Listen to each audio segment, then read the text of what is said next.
Hello viewers, আসসালামু আলাইকুম। আজ আমি যে বিষয় নিয়ে কথা বলবো সেটি হলো জরায়ু প্রদাহ বা মেট্রিটিস। জরায়ু হতে যোনিপথে দূষিত তরল পদার্থ বের হওয়াকে জরায়ু প্রদাহ বলে। আমাদের দেশে প্রায় গাভী এই রোগে আক্রান্ত হয়ে থাকে। এই রোগের ফলে গাভীর ঠিকমতো পাল রাখে না, গর্ভবতী হয় না, এমনকি প্রাণী গরম বা হিটে আসে না। এ রোগের কিছু কারণ আছে, সেগুলো হলো জীবাণুঘটিত কারণে বেশিরভাগই এই রোগ হয়ে থাকে। প্রসব বিঘ্নকালে জীবাণুনাশক ঔষধ ছাড়া হাত ঢুকালে এই রোগ হয়। তাহলে প্রজনন কর্মী যদি হাতে জীবাণুনাশক না দিয়ে হাত যদি ঢুকায় দেয় তাহলে সেক্ষেত্রে এই রোগ হতে পারে।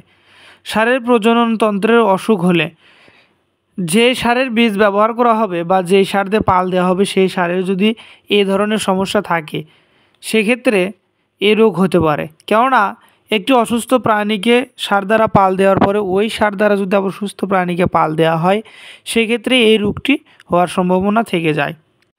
গর্ভফুল আটকে গেলে গর্ভফুলের কিছু অংশ জরায়ুর ভেতরে থেকে গেলে এই রোগটি হওয়ার সম্ভাবনা থাকে। এই রোগের কিছু কারণ আছে, সেগুলো হলো সাধারণত সামান্য জ্বর 103 থেকে 104 ডিগ্রি ফারেনহাইট হতে পারে।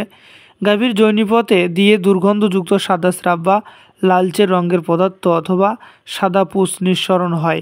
প্রাণীর খাদ্যে অরুচি ও দিন দিন শুকিয়ে যায়। গাভীর দুধের পরিমাণ আস্তে আস্তে কমে যায়। প্রাণী শুয়ে থাকলে যোনিপথে ফোঁটা ফোঁটা ঘোলাটে মিউকাস বা স্রাব পড়ে। গাভী ঠিকমতো গরম হয় না, গরম হলেও অনেক সময় যোনিপথে ঘোলাটে মিউকাস দেখা যায়। বারবার প্রজনন করে পাল দিলেও প্রাণীর গর্ভধারণ হয় না। এখন জানবো এই রোগ হলে তার কি চিকিৎসা দেওয়া যায়। গাভীর জরায়ুতে লোগলস আয়োডিন সলিউশন 0.2 থেকে 0.5% তৈরি করে প্রতিদিন 50 থেকে 100 মিলি এআই টিউব দ্বারা জরায়ুর ভেতরে ঢুকাতে হবে। এটি পরপর 5 থেকে 7 দিন দেওয়া যেতে পারে।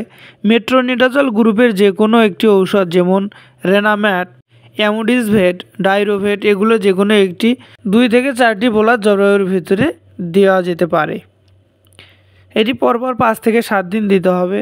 সালফার গ্রুপের ঔষধ যেমন বিপিনভেট, ফাডিন বোলাস অথবা অ্যান্টিবায়োটিক প্রোনাফেন স্টেট ইনজেকশন মাংসে বা চামড়ার নিচে ইনজেকশন দিতে হবে। পাশাপাশি অ্যান্টিহিস্টামিন, এস্টাভেট, এলারভেট, হিস্টাভেট এগুলো দেওয়া যেতে পারে। এই ছিল জরায়ু প্রদাহের কারণ, লক্ষণ এবং চিকিৎসা। অবশ্যই ভিডিওটি ভালো লাগলে লাইক, কমেন্ট, সাবস্ক্রাইব করবেন। ধন্যবাদ সবাইকে।